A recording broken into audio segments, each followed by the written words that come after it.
This is Anthem Blanchard, CEO of New Metra, and you're listening to RunToGold.com. Welcome back to the 81st episode of the RunToGold.com podcast. Once again, this is the fourth episode in a four-part series on tax domicile. And once again, I've got Bill Rounds, the California attorney who co-authors HowToVanish.com with me, here to discuss the tax domicile. So Bill, can we recap a little bit about the different risks that are being posed and why it's important to have this tax flexibility when it comes to our tax domicile? All right, well, you mentioned it previously that municipalities and states in this financial crisis, they're basically bankrupt, and they're going to be doing everything they can to either increase enforcement of the taxes that they already have, that they have been lax in enforcing before, or they're going to increase the tax rates, which for a lot of individuals who are already paying a lot of money in their state taxes and local taxes, that can be significant. It might be the difference between having a profitable business and an unprofitable business. And when revenues are down across the board for everybody, that can be catastrophic. So that's one reason. The other reason is, like I said, privacy. It's probably one of the main reasons to protect yourself from frivolous litigation and things like that, and protect yourself from extortion or harassment and those kinds of things that might befall somebody who leaves a significant number of their assets open to the public, doesn't take the initiative that they need to control those assets and who has access to them and who knows about them. So we promised a couple helpful tips in this episode, at least we did in the last episode, and let's give some really helpful tips with what people can do in regards to their residential address. So what is it that we can do with our residential address, and how can this help us with tax domicile?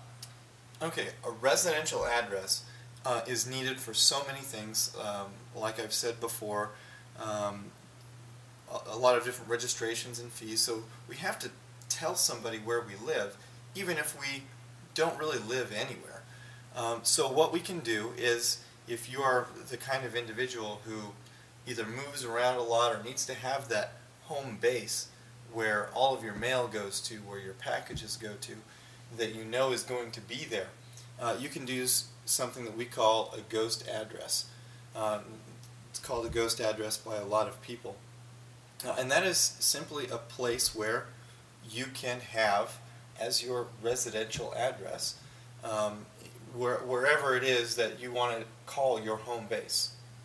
And so how might somebody get started with having a ghost address? Probably the simplest and easiest way to do it is to find a family member or friend who lives somewhere that you want to have your ghost address. Sign a lease with them.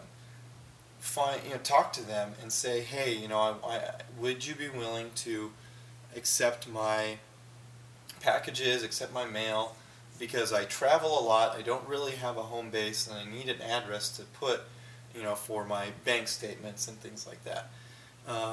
They may, if it's a family or friend, they may do it for free and just hold your mail and forward it to you wherever you are in the world. However, having a signed lease with them, actually renting a room with them, or however you want to do it, can actually be beneficial, because you may have to show that lease as proof of your residence. And so if you really are using that as your home base where you receive your mail, receive your packages and things like that, having a lease with your friends or family member could be extremely beneficial. Now, let's say you can't necessarily find somebody to perform this for free. How could, or family member or friend, how could you use a commercial entity to perform this service for you? Right, like I said before, there are services that have sprung up because the nature of business has changed so much from what governments require, that private businesses are willing to act as those location-dependent services. And one of those is a ghost address. One of the best companies that I've found anyway, and I know that you've talked about them before as well, is Earth Class Mail. Earth Class Mail allows you to have an address, and you can choose from a lot of different places where you can receive your mail, your regular mail, or you can receive packages. Yeah, so I've used Earth Class Mail for almost 3 years now. I've been extremely satisfied with them. And one of the reasons is that they do act as that location-dependent area. They can receive mail, they can receive packages. Additionally, they can scan my mail, and then I can read it anywhere online throughout the world. And another thing that's very beneficial is that they're able to receive packages. Then they can hold those packages for an indefinite period of time and then bundle them together and mail them to anyone I choose anywhere in the world. So that becomes a very nice tie to the physical world with the online world, somewhere to receive all your online statements and all your packages and stuff and get you your stuff wherever you're at in the world, whether it's books that you ordered from Amazon or your bank statements or things like that. Now, when we're talking about this state income tax guide that you've put together, this about 55-page report with a lot of all the cases and important stuff that you need to really take control over what your tax domicile is, how do we know whether it's for us? Like, why would somebody want to buy this thing? Well, when implementing this strategy to move your connections around, there are going to be some costs. Most of them are minor. Most of them are pocket change. They're not going to be a significant cost, even for a college student. The main cost and the biggest cost is going to be that home address, that residential address that you need to have in a state where you want to have your tax domicile. Probably a state that has low or no state income tax. So if you look at your state income tax bill, look at it for the past couple of years and see how much money you are paying in state income taxes. If you can find a residential address in a state with no or low state income taxes for less than that amount, you're going to save a lot of money in your state income taxes, because that is by far the biggest expense. If you can make sure that that expense is less than your savings, you're going to make money. Yeah, so we're talking, say you're in New Jersey and you make, $50,000 a year of income. They want 11% of that, almost $5,000 probably, because I think they have a progressive rate. So if you can find a residential address in Florida for less than the $5,000, then it's in play, right? Oh. You might consider wanting to do this. Right. It's a good idea.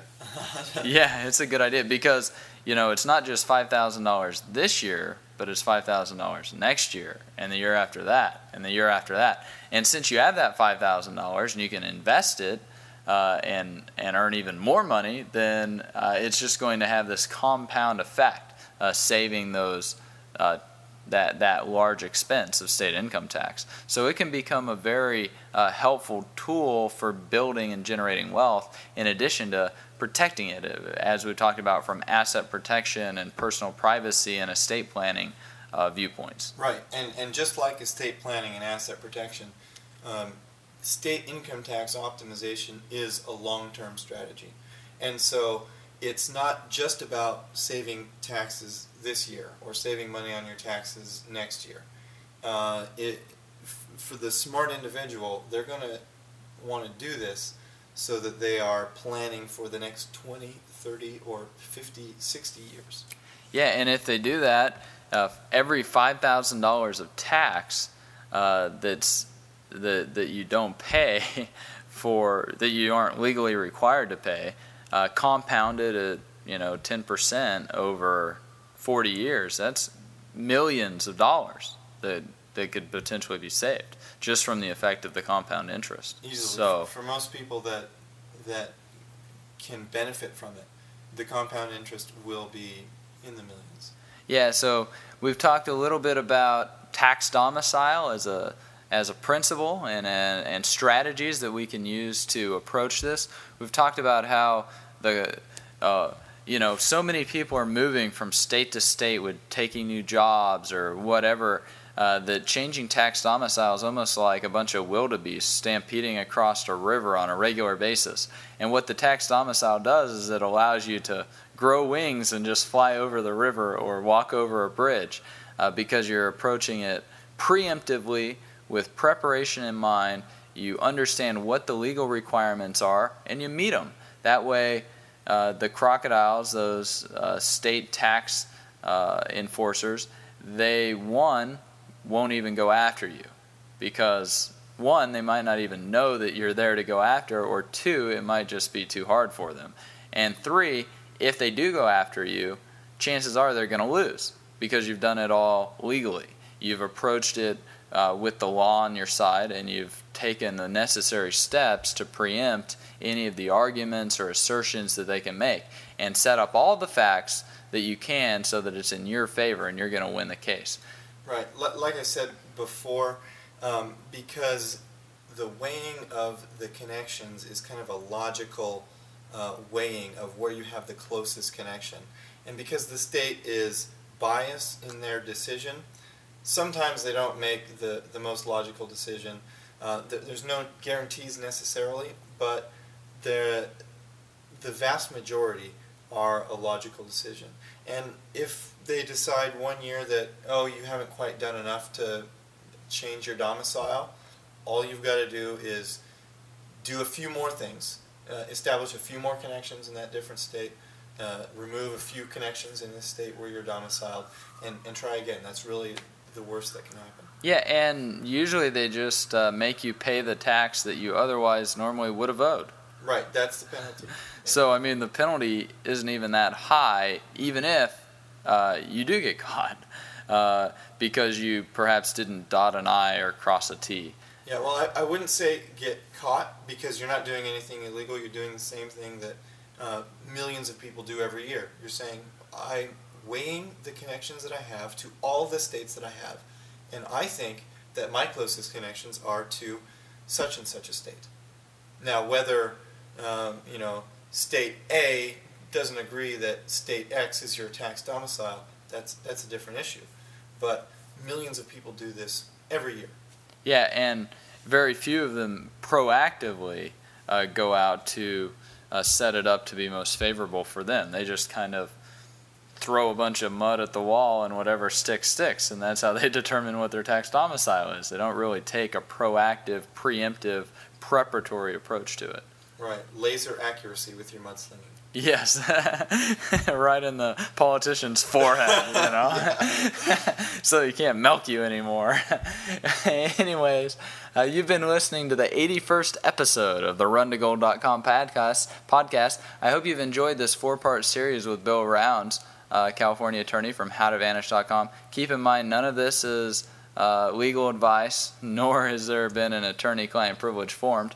We hope it's just nice, helpful, general information. And if you do need those legal services, of course, you can contact him. So thank you for listening to the 81st episode of the RunToGold.com podcast. This is Aaron Crown of MortgageImplode.com, and you're listening to Run to Gold.